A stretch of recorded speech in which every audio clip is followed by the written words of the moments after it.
The Democrats have figured it out.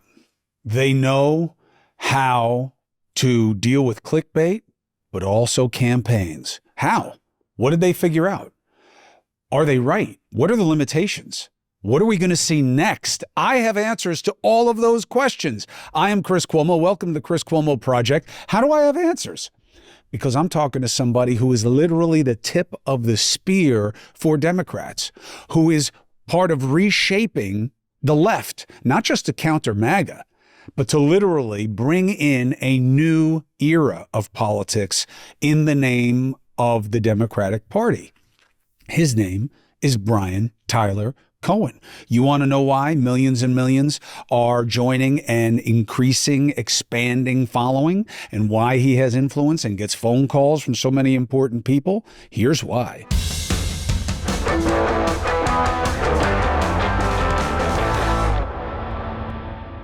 Brian Tyler Cohen, good to see you once again. Glad to see your continued growth, your reach, and your resonance. Chris, I appreciate that, man. Thank you. All right. So answer my question. Why isn't the left, certainly the electeds, why aren't they talking affordability all the time? Why would they talk about anything else? I think right now it's the left trying to reconcile with the fact that we have the winning formula, and we've seen it used from everybody from Abigail Spanberger and Mikie Sherrill all the way over to Zohran Mamdani. And so you have the formula. It doesn't really matter where you lie on the ideological spectrum as long as you can hammer away that message. And we've seen that on full display. It's still trying to reconcile with the daily deluge that Trump, that happens, that comes when Trump is president. And, you know, if you see a scandal unfolding before your eyes, as we've seen so many times, whether it's regarding ICE and committing, the atrocities that they're committing, whether it's trying to strip away healthcare, whether it's, seeing the cost of Thanksgiving dinner rise 50% over what it was in 2024, whatever it is, it's difficult to be able to ignore those things just in blind deference to affordability. And so I think Democrats are or should be walking and chewing gum at the same time. So recognizing that you can and should talk about affordability, but talking about affordability relentlessly on a loop as your kind of stump speech is not going to break through in the same way that also making sure that you're covering whatever the main news of the day is going to break through. And so you have to be able to do both, just recognizing the media environment that we're in. I mean, there's going to come a point where, if you're asked for a response to the Epstein files, for example, and you can't help but pivot back to affordability, you're going to feel robotic to some degree at some point. And so it's going to be more helpful to make sure that you can do both, that you can go on the campaign trail, talk about the things that you need to talk about that are impacting regular people's lives, but also recognizing how this media environment works and figuring out ways to break through where you actually sound like an authentic, organic, real human being who can answer straight questions without feeling like you have to pivot to your stump speech.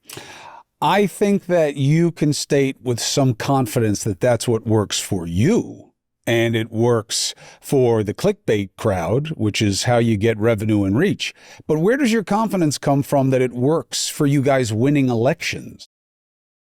Do you mean the affordability stuff or the other stuff? Well, no, my suggestion is that's all that will win you elections come midterms. I'm saying right now, this eat and chew gum thing, I see the metaphor differently. I believe no one can run and pass at the same time, but unless you're playing rugby. But you guys say you can. Where does the confidence come from that playing the game the way you are is how you get to where you want to be in the midterms? Well, I think being able to break through in this media environment is going to rely on making sure that you say something that's going to be interesting, that is going to garner some media attention. Look, Democrats can just kind of focus solely on affordability messaging and do the whole campaign thing right now until midterms every single day. It's not going to have them break through in the same way in this media environment. And so my concern by virtue of doing that is, okay, you cede all of that ground to Republicans because they are going to say stuff that's going to garner media attention. And if they're the only ones garnering media attention, they're driving the narrative, then their message breaks through while Democrats are focusing on solely on affordability affordability right now, which I want to be clear, when you're campaigning, that is what we should be talking about. But until the point where we're doing that every single day, I think just ceding all of that media ground to Republicans who do recognize how the media works, who do recognize that you have to say stuff that's going to garner attention so that you can also, get on TV, get in legacy media, get wherever you need to be. That's going to be important also, so that you're not just completely absent in that space. You know what I'm saying? Mm-hmm. I get it. I get the practicality of it. I'm trying to think of the strategic value of it. Well, the strategic value, I mean, look, we have seen instances for the last 20 years where what happens when Democrats cede the narrative to Republicans is they get completely killed over it. I mean, going back to the ACA passing, Democrats weren't as visible in the media and Republicans were.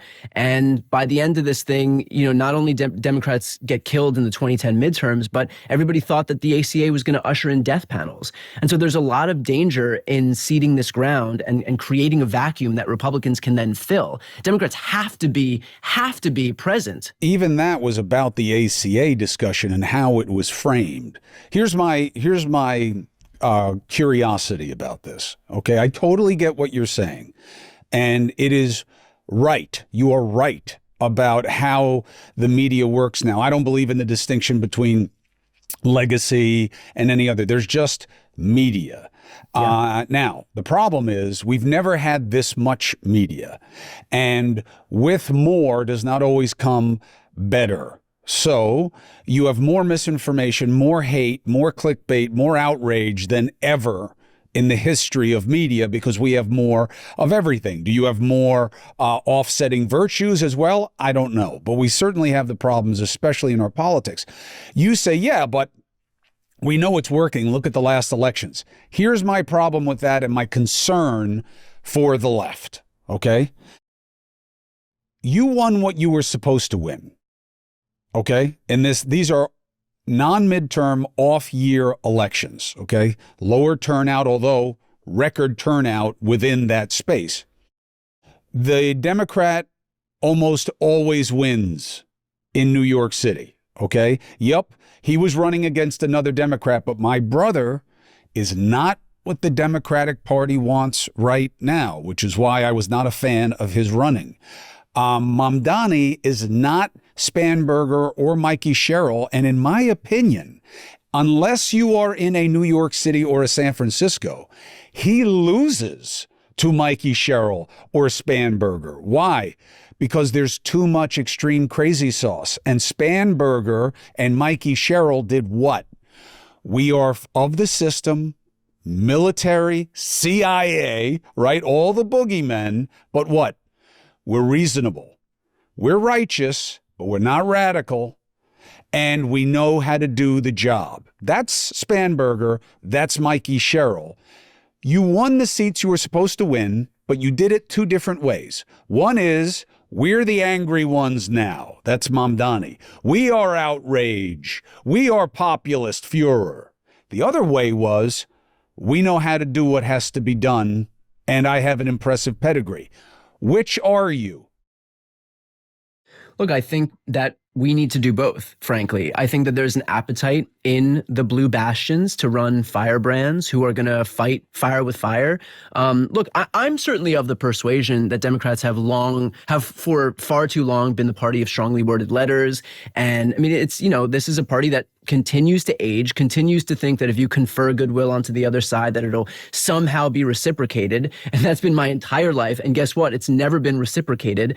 And so there's a lot of hunger on the left for people who are actually going to fight, who are going to recognize the urgency of the moment that we're in, and not think that the response to this is just going to be, either A, a strongly worded letter, or B, offer up deference to the other side, offer up compromise to the other side, and that somehow everybody will meet in the middle and it'll be harmony. But if I want to fight because your tax policy, your tariff policy, everything about your policies sucks. That's the fight I want to have. The way you do things sucks. And now you're saddling me with, I got to defend the word socialist. I got to wade through that, and I have to do that without offending people in my party who are smart enough to know that Medicare and Medicaid and public education and a lot of other aspects of our policy are socialistic. So I can't pretend to be stupid, but I have to deal with that. And now I have to deal with this bubbling intolerance of type, which is, you guys used to be, everybody's got to be allowed in and you got to be nice to everybody, no matter what they call themselves or how they act. Now it's, except the Jews. And we're going to be a little deferential to the angry brown cause, and that's at the expense of the Jews. Why does a Democrat having to run have to own these things? Look, I actually think that you don't right now. And I think that there is an I think that there is a focus on the right on trying to do that to the left. Yes. But we've already been through an entire election cycle where the right tried to make the entire cycle a referendum on some specific marginalized group or some, identity politics something. And they fell for it in 2024. And look at the governance that's been ushered in. I mean, they ran an entire campaign predicated on transgender reassignment surgeries in prison. And what that got this Republican base is a bunch of lies from an administration that has no interest in following through on their promises. There is no Epstein files released. There's no lower cost. There's no lower inflation. There's no free IVF. There's no protecting earned benefits. And instead, you've got a president who is enshrouding the Oval Office in gold, who's building himself a $350 million ballroom, who's buying a couple of Gulfstream jets to the tune of $172 million, who is hosting, let them eat cake parties at Mar-a-Lago. And so people get the con. And they also understand what happens when you fall for a party focused solely on identity politics and instead don't focus on stuff that impacts real people. So they've already sold that once. I don't think it's going to work again in 2026 or 2028. So Republicans can try to run an entire election cycle where they do that whole shtick again and pretend that, the Democrats are the party that hates this people or they're intolerant here or there, and we have to make this whole thing a big referendum on skin color or sexual orientation or whatever it may be. But the fact of the matter is, people fell for that once, and they're not going to fall for it on behalf of the Republicans again.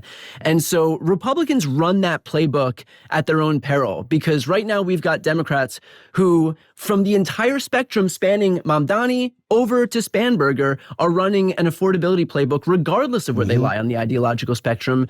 And, from all of the elections that we saw prior to this past election, the Tuesday's election day, Democrats were overperforming by 11, 12, 13 points. On Tuesday, we saw Democrats winning. November 4th, we saw Democrats winning by 25 points statewide in Georgia. We saw Democrats winning by, double digits in Pennsylvania for the state Supreme Court retention race. And so these are not close races. Yes, Democrats did win where they're supposed to win, but they're not supposed to win statewide in Georgia. Support for the Chris Cuomo project comes from Masa. Now, I got to be honest. I dig these, okay? And I'm not just saying it. I'll tell you why. Masa is a real trip. And I got to be honest. They didn't come to me. My wife found them. Why? She's an integrative nutritionist, runs this business called Purist. And she's all about what's in your food. And this bag has the following ingredients on it. Organic blue corn, 100% grass-fed beef tallow, sea salt. Match your bag to Masa's bag. Match it. You can't. You're going to see stuff on the back of that package you never wanted to see and that you don't even know. That's why I love it. The taste is there. The sturdiness of the chip, great for dipping. I'm a double dipper. That's right. And these work very well. I just happen to eat them a bag at a time. They are part at Masa of the growing movement to bring back real food. They don't only avoid all the bad stuff, they're great. They taste great. I'm telling you, I could eat this whole bag, not even think twice about it, except you wouldn't be able to understand what I'm saying, because it's a real chip, which means it doesn't break down. I mean, come on, man. Our crunchy goodness right there. If you love Masa, you're also going to love their sister company, Vandy Crisps. Again, potato chips, but without, this whole science lesson on the back of the package. 3 ingredients.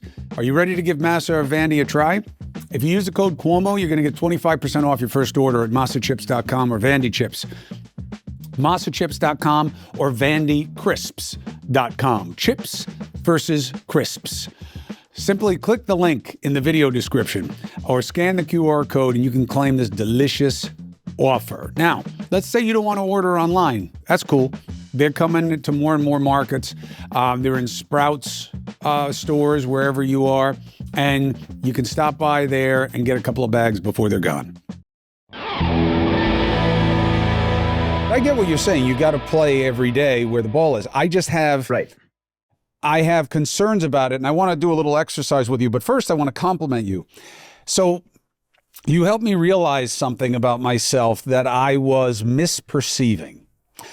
And is it the ability to grow a nice? Listen, Brian, I would love to. I wish you were here in person right now so I could choke you like a chicken. But you are so right. It is. There is nothing about you that is more superior over me than your facial hair. I want you to know that, and it bothers me. It bothers me more than you think it does. I am such a poor excuse for an Italian male.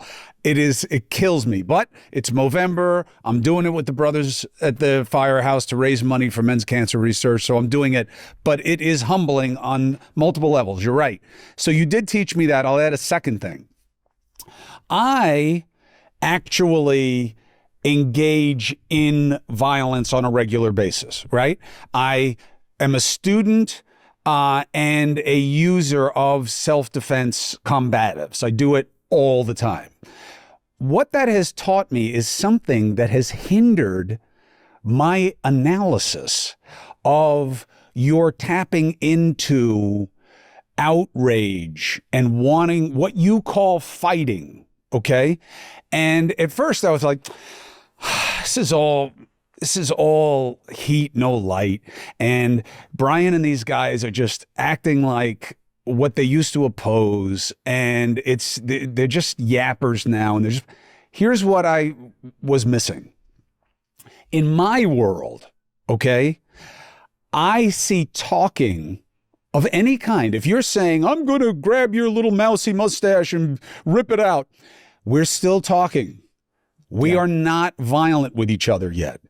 I have time. I have opportunity, and I don't really perceive you as a threat because threats don't talk. Threats act. That's my mindset. One of the reasons I'm so comfortable in confrontational conversation is because to me, it's not really confrontational. We're still talking. Some of it's the legal training, some of it's all the years of debate, but dispositionally, anything that's making noise towards me doesn't threaten me in any way. And I allowed that to bleed into my political analysis that, hey, man, if I'm going to take you out, Brian, you're going to know because you're going to wake up in the hospital. That's not what we're talking about here. We're talking about a talk contest. Talking is part of the contest. So if you're angry and you want to resist, you got to resist with your mouth as much as with your votes and your ideas and everything else. You are correct. I was incorrect in my weighting, weighting. So yes, you must participate in the fray. You must. It is the state of play. Here's my question about it. Now that I agree with you, I agree. You have to be more active. You cannot just talk the right talk all the time and be deferential. You can't. You'll lose the narrative. You'll lose the energy. You're right. Okay. So how? Okay, now we're back and we're one step away from trying something. That step is, do you go wherever it is in the moment? Right now, I would say the left says yes. That's what bothered me about Epstein. Epstein has never been about, in my opinion, about vindicating the victims. Never. It has never been about that. Not when Acosta cut Epstein that shitty deal because of whoever. That's the one question that I have always been asking. But that's, if I were in politics, it's all I'd be saying. Who told Acosta to give him the deal? Who told Acosta to give him the deal? That was during George W. Bush. Who did it? Who wanted it? Is it Cheney and he's dead now? If I were you, I'd lay it off on him. You know, so that one question started it all because Epstein's never been about the survivors. Nothing about it was handled the right way from the survivors' perspective. MAGA made it a boogeyman. It's the Clintons. It's Pizzagate. It's Deep State. It's all the people that you hate that you believe Donald Trump knows, but he hates them too. And they were full of shit. Kash Patel, Bongino get put into positions of power to deliver on exactly what they were selling on podcasts. And they totally basically say they were lying by omission. Then the left picks it up and decides to make it a boogeyman of their own. Not only is it not a righteous cause, and every time Ro Khanna says it's about the survivors whom he just met, it bothers me, and I like Ro Khanna, and I believe he is a present and future leader for the left. And I think he is a fair broker. But I feel that this is you guys at your worst.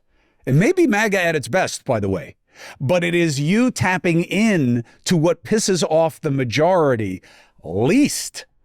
And that's why I didn't understand it as a play. What am I missing? Look, I think, I subscribe to the Dan Pfeiffer school of politics, where you focus on issues that unite your party and divide the other party. As a raw political issue, this is exactly that. This is everybody on the left is united in two things. And these are the two things that I always bring up, which is accountability for the people who perpetuated these crimes and transparency on behalf of the survivors who were the victims of these crimes. But this is also an issue that divides the right. And so it makes sense as a political issue. It makes sense as a moral issue. And frankly, it's an issue that Republicans ushered in the first place. Democrats weren't talking about this issue. Yes. But that's where you're vulnerable. You are right up until that. But I'll say, then where were you during Biden? Ghislaine Maxwell's investigation was going on. Yeah, that's poppycock. That's not the answer. Two things. I mean, one thing is there was an ongoing investigation until 2021, appealed until 2025. So they weren't going to. That's just how it was. Like prior to the weaponized DOJ in the Trump era, there wasn't a world where you would just say, release the Epstein files of an ongoing investigation. Wasn't going to happen. You can yell it into the ether. Merrick Garland wasn't going to do anything about it, or any attorney general wasn't going to do anything about it. But let's say that they could. Let's say that I agree that those files should have been released. That was up to one person. It was the attorney general. And there used to be a separation of church and state between the president and the attorney general. Republicans even abided by that when they clutched their pearls over this 5-minute Bill Clinton, Loretta Lynch meeting when Bill Clinton wasn't even president anymore. All of that notwithstanding, it relied solely on Merrick Garland being able to release these files. You think that guy, the most circumspect, judicious, don't want to, offer up any optics of politicization, that attorney general was going to do anything to broach that contract that he made with himself and the country? I don't think he was as independent as you are suggesting. And we saw that because he kept appointing special prosecutors to do things that he could have just denied. He waited 2 years to even start investigating Donald Trump for preventing the certification of a free and fair election. The greatest crime against democracy this country has seen in 250 years. The attorney general, the guy who's supposed to operate without fear or favor, the fucking attorney general, the top law enforcement official in the United States, could not open an investigation into Donald Trump without appointing a special prosecutor because he was so fucking focused on offering up the optics of politicization. And so he has to wait 2 years before he appoints anybody. That's his job. Just like Trump wasn't even a candidate at that point.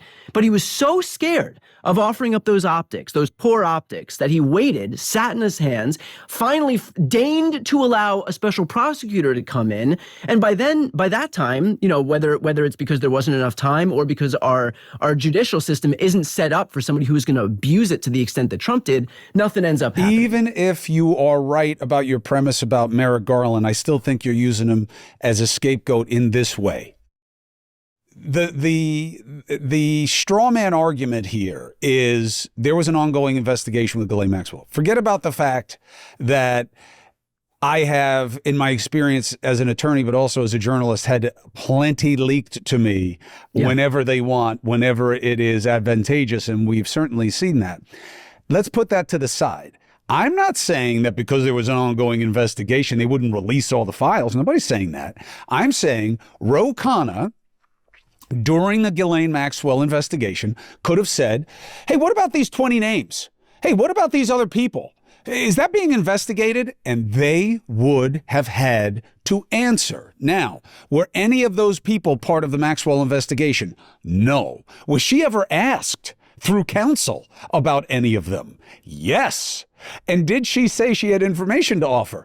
No, which to me, by the way, has always been the end of the analysis, because there is nobody who's not in the mob, and even they are a bunch of rats, to be honest, who is not going to save themselves by saying anything they can. So to me, it was always the end of the analysis.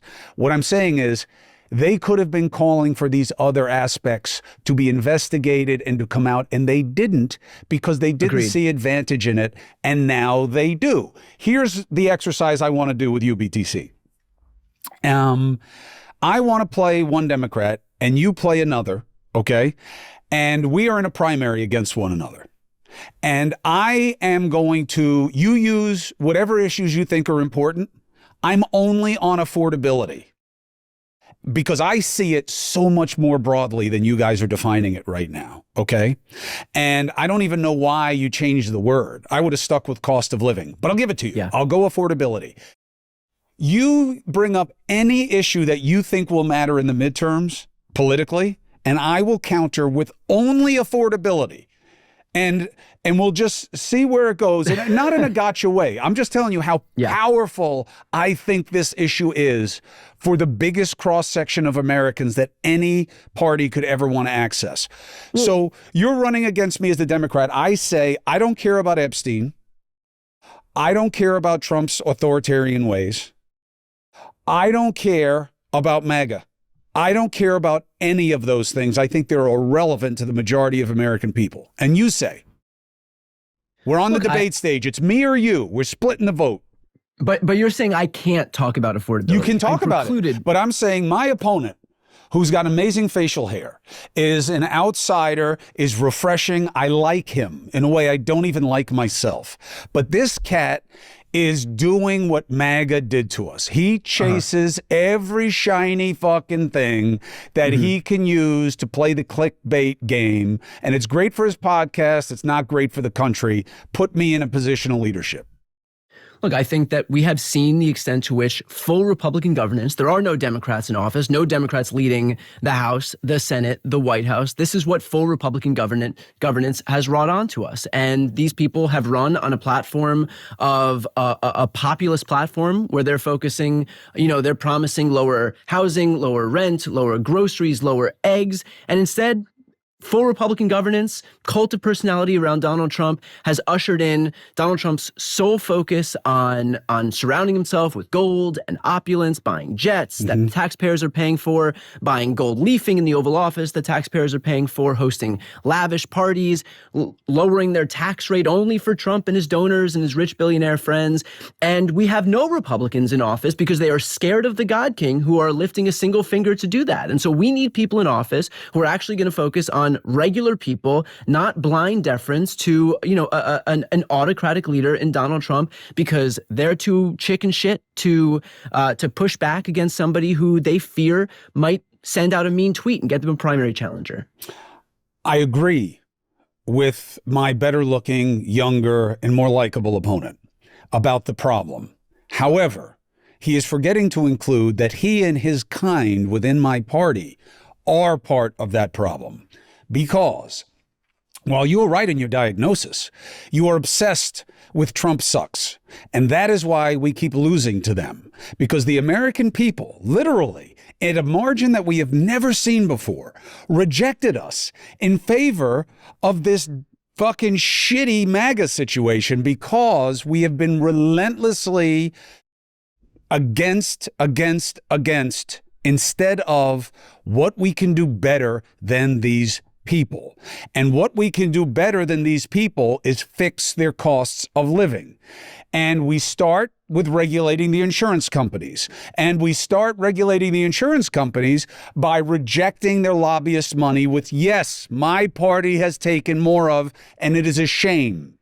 And it ends with me, and it ends today. And I will take on the insurance companies, and I will remove all the tariffs, and I will restructure with the majority that we will have how taxation works and the responsibilities put on corporations for their tax cuts. I am not Bernie Sanders. I am not going to yell at the rich because I want to be rich. What I'm going to say is, if you want the breaks I give you as a rich person, as a company, you're going to do certain things. That is capitalism.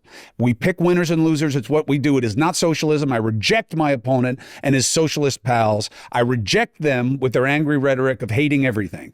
I can get it done. Not Trump sucks, not they don't do anything, not MAGA's stupid. I have ideas to fix. I just laid them out more in 47 seconds than the whole other half of the party has in 47 months. Look, I don't think that any of those things are wrong. I also think that in this Then why don't you talk about them? You bury me in Epstein. You bury me in investigations of Trump. If you guys had investigated the insurance industry the way you investigated him, we might not have the problem with the subsidies right now. Yeah. Well, I think, look, I think in terms of talking about this stuff, there's a time and a place. Recognizing the media environment that we live in, you and I both know that if you're talking about, if you're basically doing an iteration of a stump speech when the news cycle is focused on Epstein, then you're losing that ground. And but frankly, I don't want to give you the cycle. Look at what I have to talk about today. Mark Kelly getting dragged back in. Yeah. It's a fucking distraction. That's not treasonous. Did I like their video? No, I didn't like their video, but that's a distraction. I'm not going to talk to you about Mark Kelly because it's bullshit. Yeah. Let me offer it to you this way. We don't live in a media environment anymore where you can watch a 30-second ad in between quarters of a football game in October of an election year and make up your mind that way. You and I both know that it doesn't work like that anymore. You are People create their political ideologies over the course of years, listening to podcasts, media personalities, influencers, content creators, thought leaders over the hours per day, and they'll sit down and they create parasocial relationships with these people, and it's forged in those conversations that people decide where they lie on the ideological spectrum. And so this notion that you can just, throw a 15-second ad on TV in September or October and persuade people that way is so outside the realm of reality. And so recognizing that that's how people build up their ideologies, which then present themselves, which then manifest into votes for your party or the other party come November, you have to fight those battles on a daily basis. You have to be able to talk about Mark Kelly and the reaction to Democrats saying, but how you talk about it matters, and how you, of course, how you talk about it matters. And you are oversampling the social media crowd, which is still not the majority of this country. Remember why Trump lost to Biden. Trump lost to Biden. Was there fatigue? There was fatigue of everything. We were coming out of the pandemic. But why did America go for a guy who had never been a compelling choice for president ever? Well, because it was a basis of comparison against someone that they what? Someone they had just seen fail at the fundamental job. Not Trump sucks. Not I'm sick of how he talks. That was all secondary. They voted for a guy who wasn't known for talking so good, was not known for integrity, was not known for anything really, but being Obama's boy when he wasn't opening his mouth and fucking things up for Obama, who had a hard luck personal story that was really heartrending and compelling. That's what he was known as. And because of how Trump fucked up the job, he lost. That is the space that is available once again going into the midterms. The job is the cost of living. And if I believe there's an opportunity to do what Brian says you must, and Brian is right. I hate that he is right, not because I don't want him to be right. I'm a huge fan, but I hate that it's true about us, which is I have to talk about the fake accounts in social media, and the number and the proclivity towards them and why. Okay, I'll talk about that. It actually works for me, but I'll talk about whatever is in the zeitgeist in that moment. Fine. But how I'm going to do it is in a constant reminder of what the job is. And as frustrating as it is, and as much as I didn't like when Michelle Obama said it, it is the American way that when you try to kick me in the nuts, I don't kick you in the nuts back. I make you miss, and then I knock you the fuck out. I believe that that is the new version of they go low, we go high. I don't think it's we got you on Epstein now. I don't think that connects you to the majority the way you were bullshit about Epstein. We exposed it. We're going to make it happen now, but that's not our thing. Our thing is you're a complete fucking fraud and you put tariffs on that are killing small businesses in America, and we are obsessed with small businesses. That's all I care about is small businesses. From Brian Tyler Cohen to the guy who's making belt buckles that say American. I am obsessed with those people, and we know how to help them. And here's a bunch of ideas because you guys suck at ideas. I think that's the sweet space. That's the melding, and I don't see it yet. I see guys going the other way. Ro Khanna, who's an idea factory, becoming Mr. Epstein. Look, I think first of all, in the content that I do try to bring it back to that at the end of the day. No matter what it is, it is focusing on the fact that whether it was the Epstein stuff, whether it was, whether it's, more gold in the Oval Office, whatever it is the fact that that's where Trump's focus is on, or that's what he's focused on burying, as opposed to the things he promised you, which were lower costs, lower housing, lower groceries, lower eggs. Didn't do any of that stuff. Instead, he is, focused on filling his rooms with more opulence. How do you bring the eggs down? How do you bring the cost down? And I think that's going to be the main thing is as we get closer and closer is making sure that it's not just, and look, which by the way is not to say that you can't get a lot of mileage out of pointing out the fact that the other side is failing. And that's really that's what these election cycles are most of the time. Support for the Chris Cuomo Project comes from Lisa. Sleep matters. You know what you have to do if you want to sleep well? You got to sleep on something good, okay? Do you know where your mattress comes from? Do you know what kind of mattress you have? That's your problem. Go to Lisa, L-E-E-S-A, okay? You have to make sure that your mattress works. They have a lineup of beautifully crafted mattresses tailored to how you sleep. What does that mean? What kind of position you're in, what your size is, how much you move. All of these things are relevant. They're relevant to design, and Lisa knows that, okay? If you are sleeping on a right surface for you, you're going to feel it the next morning, and you're going to sleep better and differently. Lisa mattresses are meticulously designed and assembled in the USA, which is a growing thing for me, okay? I want things that are made here. I want Americans to be getting a chance to have what they need and to have what they're doing respected by other Americans. I buy USA whenever I get a chance. Lisa mattresses are designed and assembled in the USA, okay? And they back it up with free shipping, easy returns, and a 120-night sleep trial. I mean, I don't know how you beat that. You get to have the mattress for 4 months. You decide you don't like it, you can give it back. I don't think you're going to do that, but wow.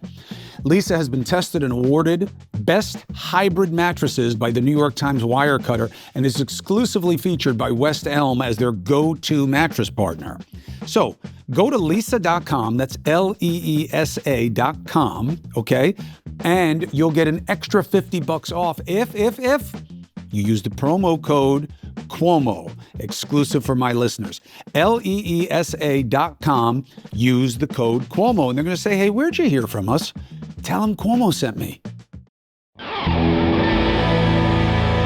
Eric Swalwell said the other day, you better get a good lawyer and you better be ready because when we have the majority, you're going to be right back here and you're going to be answering questions. I'm telling you, I know this as much as I know that this mustache isn't working for me.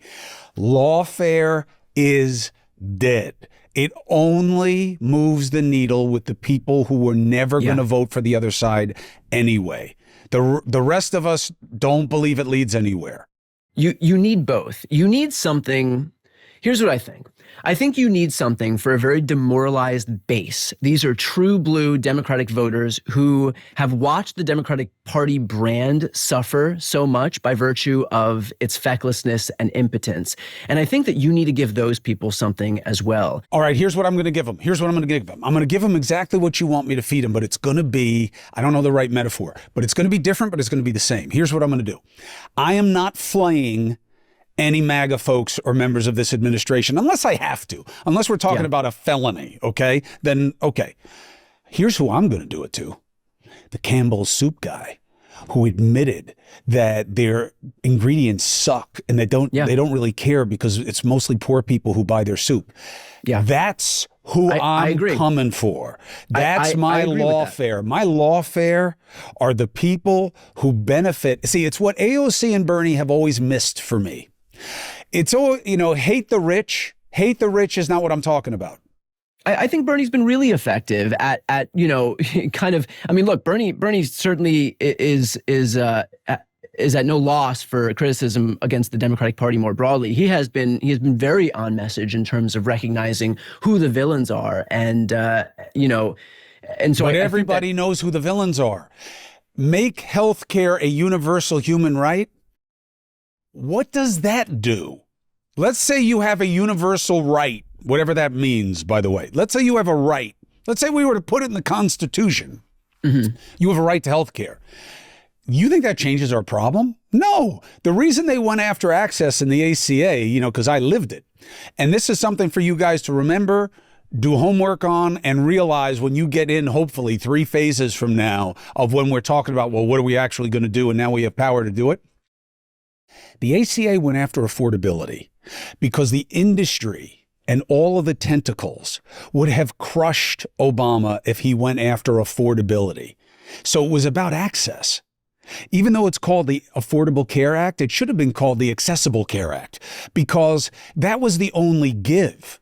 Was, okay, fine, we'll find a way to cover more people, but don't fuck with our cost structure. Which they really didn't. Why? Because even then, even with the cram down votes necessary, that you had it, he had it, which is why he got it done. The industry wouldn't have gone for it. So what? That's how it is. No. They give you too much money. They lead the lobbying effort, and Democrats take more than Republicans. They're a top 5 employer in almost all of the important swing districts. All the providers are only open because of how the insurers allow them to operate, so they'll close them down, and you'll have less access. You have allowed too much of our financial world to create instruments off this industry. So they were all against the change. And that's why it didn't change. So Bernie says, make it a right. Okay, fine. It's a right. How do we pay for it? We're still in the same place. This is what's always bothered me. I love Bernie. I was one of the first to push him to be into the presidential conversation. It's true. You can go back and find it on CNN. Same thing with AOC. I'm not anti-AOC. I go after her because I expect better. She's got this huge following. She has charisma. She has authenticity of being a real disruptor. Fight the righteous fucking fight. Go after the insurance companies and figure out how to change the model from only working for them to working as much for who they're supposed to be covering as it works for them. That's the fight. I don't want it to be a right. I don't care if it's a right. If it's a right, it doesn't make the system right. The system's still fucked, whether it's a right or not. You got to figure out how to do it. And now, Brian, I know why we don't have that conversation. It's fucking boring. I'm bored. Yeah. It's coming out of my mouth right now and I'm bored. And there's no easy answer. And there's no quick gotcha. And it doesn't make me look better than you real easy. But when you surrender to those truths, right, and everything I just said is true about the limitations, you're now fighting a game I don't think you guys are as good at. I think we have to be able to do both. I think we have to be able to recognize how to capture attention in an attention economy by news surfing, basically, which is basically to focus on what is in the news today, bring people in, and then do something I call like putting the pill in peanut butter, which is people that come to my videos will come watch my videos because I am focused on some iteration of breaking news, but then there's more deep-seated issues that I'm focused on. I mean, I've been focused on Medicare for all for God knows how many years, focused on combating climate change for God knows how many years. So there are policy positions that I think we need to be able to sell, but to do it in a way that's, to operate in a way that's dynamic enough to optimize in a media environment where it's all about attention. So you can do both. You have to be able to do both. You have to be able to answer a question about what's going on in this news cycle right now, to be able to break through with that answer so that you can actually garner some attention for people. Yeah. Because once you have eyeballs, once you have eyeballs and you have ears from people, then they're a captive audience so that you can bring them in on whatever other broader ideas, maybe the less sexy stuff. I never start my videos with like, here's why it's important that we have single-payer healthcare system in the United States, because I know how the media environment works. I know that by the time those words have left my mouth, 95% of my audience will be gone. So they can hear some crazy shit about whatever's on fire in Washington, D.C. today. So instead, you have to be nimble enough in this media environment where you have your ideas. And I have, things that I would like to see. We need justice reform. We need election reform. We need election day to be a national holiday. We need automatic voter registration. We need single-payer healthcare. We need real efforts to combat climate change in this country, and it has to be a global effort to do it. Brimming with this stuff, but I don't lead with it because that's not how the media environment works. I believe everything you're saying is right. Okay. But how right? Meaning what? Context. You're right. But now, so what do we have now? We have your most popular people in your party are not your best operators, are not your best leaders, and don't have an impressive track record when they are in power. Why? Well, take AOC, okay? AOC is great at what you're talking about right now. She does not have her name on a single piece of meaningful legislation. She's been in there a while, by the way. She's been in power, okay, for a while also. She's not right now, duh. But I'll tell you what, she's better out of power than when she's in power. Let's be honest. Even when she does her questioning. It's one of the only times I've seen somebody get owned in an immigration conversation with a MAGA person. Yeah. If you can't win that, if you're actually going to sit across from Tom Homan and lose, why did you lose? Because she doesn't know that it is actually a crime and it's a misdemeanor, but it's crime. You got to know your shit because now it's over before it started. But why is she your most popular person? Because Brian Tyler Cohen is right. That's why. Because you're right. And she is responsive to the outrage machine, which is what our media has become because the social media barons have made it that. But does that make her more likely to win a big office?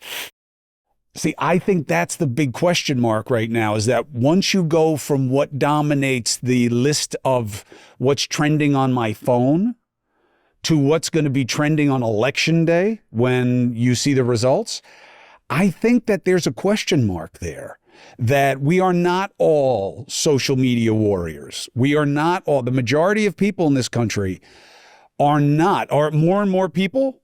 Yes. But I don't know that that's a good thing, by the way. But I think the reason Trump lost, I think the reason that you guys had margins in these off-year elections is because there's something more than the clickbait that resonates. And you've got people angry. You've got them resentful. You've got them not trusting the systems of government anymore. You've got them desperate for disruption. You've got them. That's where you wanted them. You've got them there. What do you do with them now? Yeah. And not you as an influencer. You're doing the right thing even more than I realized when I first fell in love with you. You're even more lovable as a factor of what your party needs than I even thought you were when I first started thinking I liked you. So I agree with you more than I ever have. But how do you make that transition from just doing what they do well to what the majority needs you to do well? Yeah.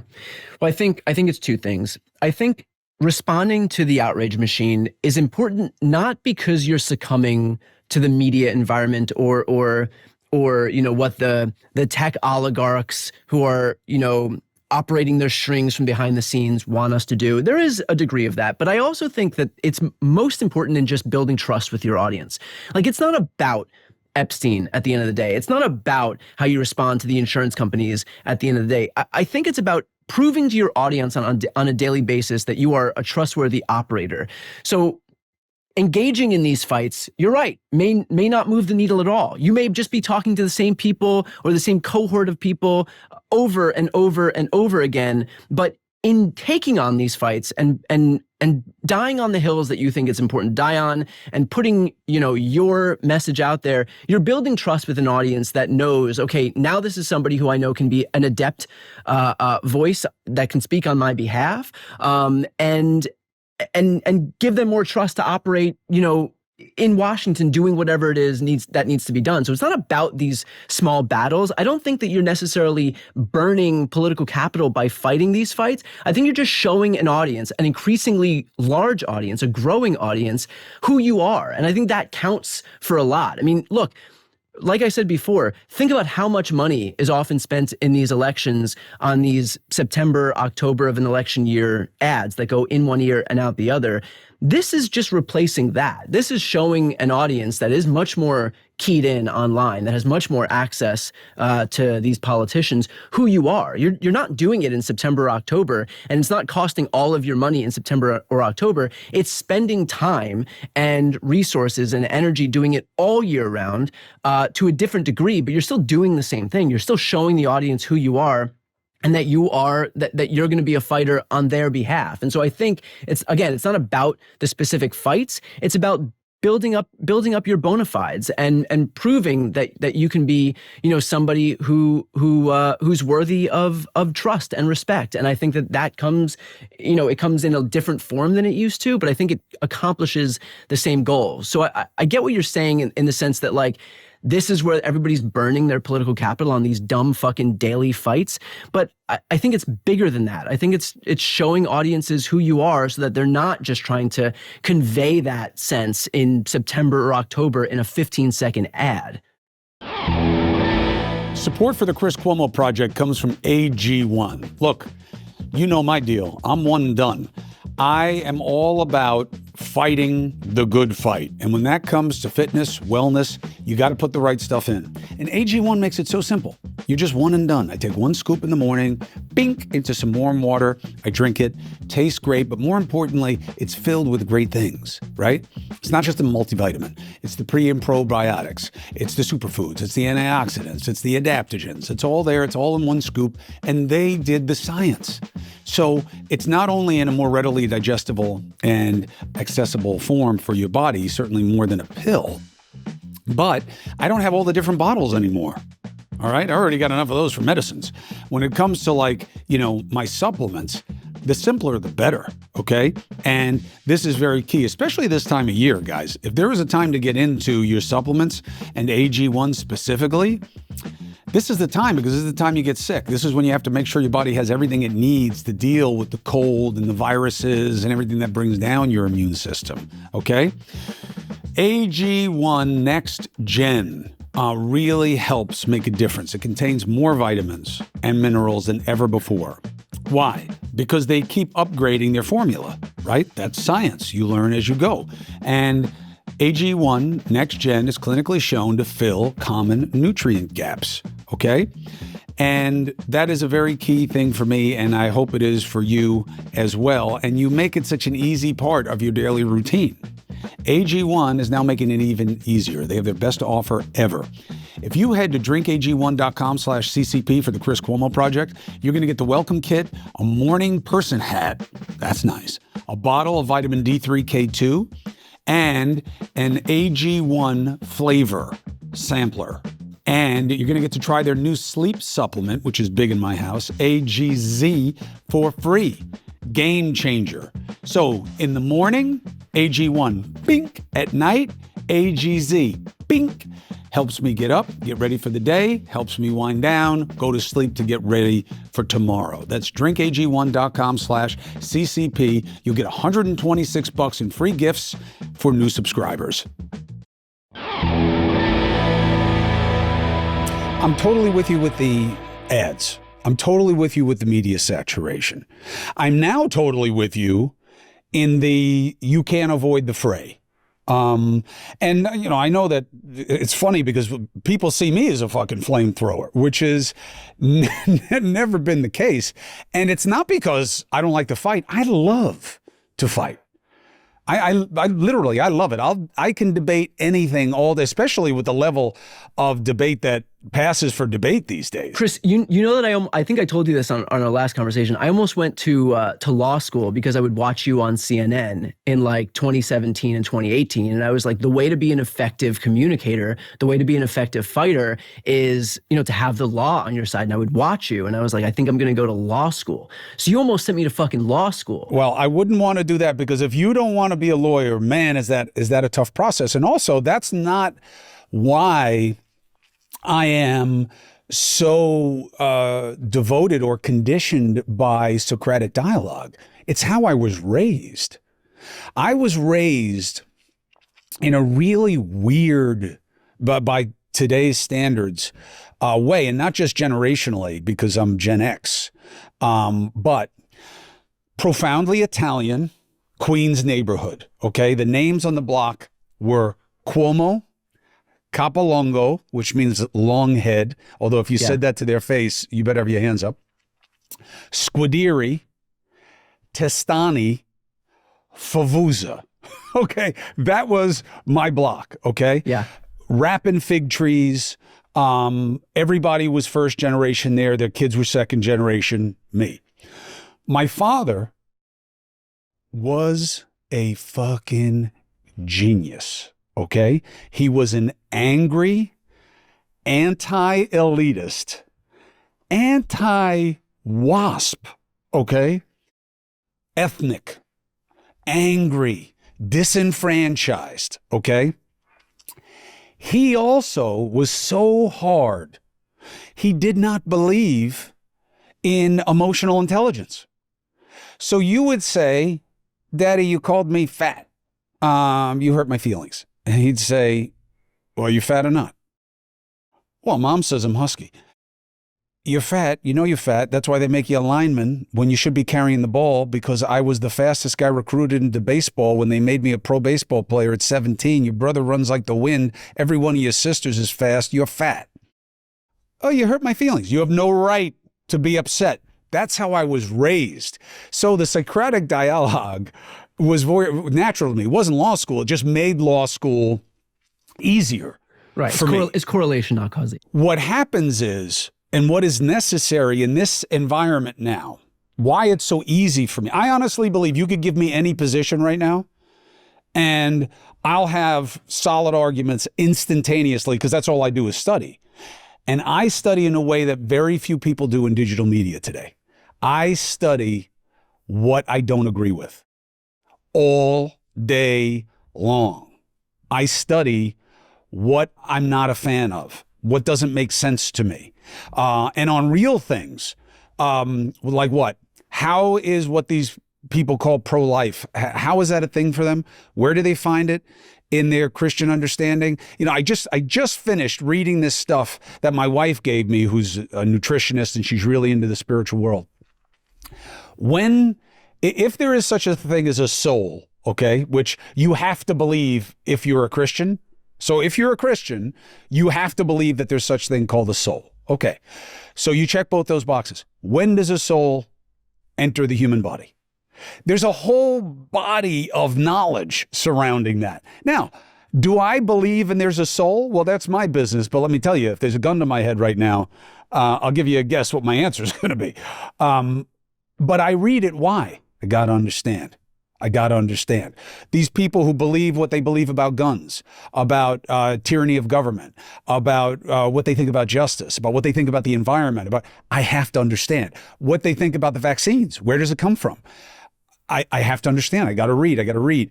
And it has helped me a lot in ways that I don't often get to demonstrate because nobody's looking for equilibrium.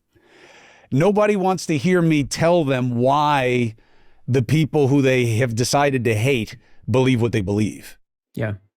And I know it's an opportunity. I know that the country doesn't stay this way. I know it doesn't. Like even when I watch, and it's not about naming names because I don't want to play into the clickbait culture in a counterproductive way. I'm watching people succeed who I know that they are succeeding in the wrong way. I even believe that's true of Tucker Carlson, by the way, and I believe he just took this step he's going to regret. And it's not playing with anti-Semitism, playing with Fuentes. Him saying the Republicans suck and I'm coming against them, which is his new line, was a mistake. He will never have a home with you guys. You guys do not take convenient allies the way the Trump culture will. You will not take a guy like him because he agrees with you about whatever it is in that moment that matters. Yeah. He thinks you will. He thinks you will. And he's making a big mistake. He has a lot to learn about purity testing on the left then. Yes, he does. I can't tell you how often people in your generation say to me, I don't understand what the Democratic Party's about. I don't understand what the Democratic Party, the guy who was raised with Teddy Kennedy, with Jesse Jackson, with Daniel Patrick Moynihan, with Bill Clinton, with Mario Cuomo. I don't know who the real ones are. If you had those horses today, you would win every major election. If you had real ones, what made those guys special? Don't forget, what made them special? They were all born of the outrage. Jesse Jackson's a real one. He was born of the outrage. Mario Cuomo had the outrage. Bill Clinton had the outrage. Moynihan had the outrage. Ann Richards had the outrage. These people were like, you're not going to check my personal story. I came up hard, and yet I want to help. And that is a tough match. Democrats need those horses again. You got to find them. I think we are in a moment because, this specific cohort of politicians in DC in the Democratic Party have held on, have gripped on to power for so long. I mean, we have watched Joe Biden get to the point where he was unable to prosecute the case against Trump. We have watched Ruth Bader Ginsburg. That's a generous assessment, by the way.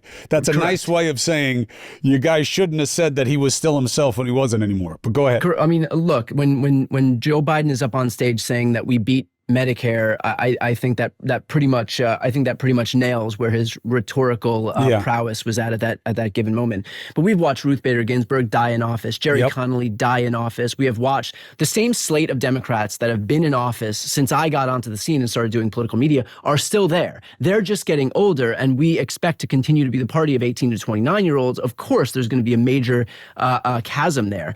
And so I think we are seeing a generation, whether it's my generation, millennials, or Gen Zs, that have been shut out of power, shut out of politics on the left for so long that I hope that they are of that same rage as the people that you were just talking about. Because the people in power are largely there, in service of themselves. B, they've been shut out for so long, and C, the economic environment doesn't work for so many people. And that's why you're seeing welders and oystermen and pastors and blue collar people come up and say, I want to be in office. I want to challenge these people that have been in office for 10, 20, 30, 40 years right now. And so my hope, the thing that I drive some hope from as we head toward 26 and 28 is that there is going to be that generation of real, authentic, angry people that come into office and direct that anger in a virtuous way and start figuring out how DC can work for regular people. That's the key, and that's what we're missing. And that's the two fringes, and part of the reason we're missing it is because the commodity is division and outrage. Yeah. But what did my father have? Okay, I know I'm a white guy. Okay, I know I'm not saying anything but that. My father was not considered a white guy. He was considered an ethnic. Okay. Yeah. He had that other thing going. He was an other, and he hated it. And he hated the people who got to decide that and who kept opportunities from him. So he was a real one. Okay. But he loved the fucking country. That's the part that you guys, in my opinion, don't get right. I don't believe AOC, burn any of your horses. Yeah. I have a hard time believing they love the country. I think they hate more about it than they love about it. And that may be unfair. Yeah. But if it is unfair, it's because of how they've made their own case about themselves. It was funny when I was in high school, I wrote a paper on why it should be illegal to burn the US flag, like very conservative position, very patriotic position. And I think we're grown up, that we're raised in an environment, and we do the Pledge of Allegiance, and there's a lot of like, American patriotism, jingoism, whatever it is, when you're raised in America. And I know that, by the way, because I taught in France for a couple years, and the notion of standing up and pledging allegiance to the flag is so creepy, weird, and foreign to them that they couldn't wrap their heads around it when I explained that this is what we do from like age 7 up until, 18. I mean, hell, we do it at baseball games when you're 40 and 50 and 60 and 70 years old. So we're raised in an environment where we are supposed to be as patriotic as possible, but it's hard because I think that there comes a point. Look, I think it's fair to say that there's a lot in this country that doesn't work for regular people, and I don't think it makes you unpatriotic to be able to acknowledge that. I think it makes you patriotic to be able to recognize that we can and should do better, and that we deserve better, and that America could be better. And so there's towing that line of like, for the people for whom that kind of shallow display of patriotism is important, you're right. We've ceded that ground to the other side. But I think that there is some virtue in being able to acknowledge that, like, we shouldn't be in a world where we accept the scraps that are given to us, where every tax cut is heaped upon the ultra wealthy. But it's about how. It's about how. Right. And you're right. But look, here's my point. Why are people surprised when they see an American flag on my truck or in front of my house? Why were the Democrats okay with that becoming a party symbol for the GOP? Yeah. You are absolutely right. And every political philosopher has only agreed with you that dissent and criticism of your government is one of the strongest forms of patriotism. I don't even think that's really an open question. However, what do you balance it with? When's the last time you heard Democrats say something good about this country? Yeah. That's true too. Yeah. And I think it goes to your point about, hey man, you gotta play the game where it stands. I think that a real one who hates certain things that were done to them, systemic, cultural, and is fighting to change it because they believe so much in what this country can be is at her best. That's the sweet spot. I can't think of the last time I heard AOC say something good about the country. Now, there are a lot of people right now who will comment without even listening to the rest of what I say. Well, that's because we're racist and this and that and coulda, coulda. You've got those people. There are a bunch of them. And some of them hate you and some of them love you because they hate the other side. That is not enough to get to the majority. Yeah. And I will say one other thing, and then I'll let you go, and with a reminder that, man, I love fucking talking to you, Brian, and I love that your resonance and your reach are growing. I think you're such an important voice, and I'm happy to have a relationship with you. You are right about the French, and man, is that killing them right now. They are desperate for a sense of national identity. They are lost in an insurgency of type and cultural chaos because they allowed 2, almost 3 generations of people to flood into their country and not assimilate. And as a result, they now have a ring around Paris of people who are 2 generations in, French citizens, who don't give a fuck about being French, who know the language, but they won't speak it. And they don't identify that way. And the French are desperate for an idea of national unity. And America does not want to go that way. We have one of the best things going for us, which is assimilation. You get to keep what you are, but you become something else when you're here, just like my people did, just like your people did. My grandparents came here. Trump would have never wanted them, even though they were light-skinned. He would have never wanted them. Dumb, uneducated, no money, no real skills, right? He does not want those people. But They came here. They loved the opportunity. They never forgot that. They put their kids into the military. They put their kids into service because they wanted to give back for what was given to them. That's the sweet spot. And whoever finds it first, we know what we don't like. We know how to fix it. And we're doing it because we love this place. That's who wins. So let's keep talking, my brother. And I wish you all good things. Chris, thanks so much, man. I appreciate it.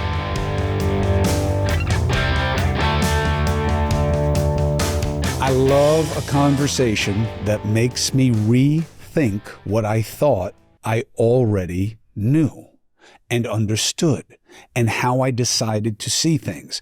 That is the one thing that I appreciate about podcasts, which is why I try to make my podcast about that one thing. And this conversation with Brian Tyler Cohen, he's right. He's even more right than I used to think so. Now, does that mean we're going to agree about all the positions and the tactics? No, but I know where he's coming from because I considered it from his perspective instead of only looking at it as I always had. That's the mistake that we're all making on a regular basis, especially when it comes to social media, but also I think is a fair criticism of how most of us live our lives, is you believe what you've always believed because you've always believed it. You don't even remember how you got there necessarily, but you surround yourself with echoes of the same. That is not how you grow. It's not how you get to a better place. And if that's what your goal is, and it's certainly mine, you gotta be open to what you think you disagree with, at least to understand why. Thank you very much for subscribing and following and joining me here at the Chris Cuomo Project and checking me out on Substack, TikTok, Instagram. I'm putting out more and more content in those places.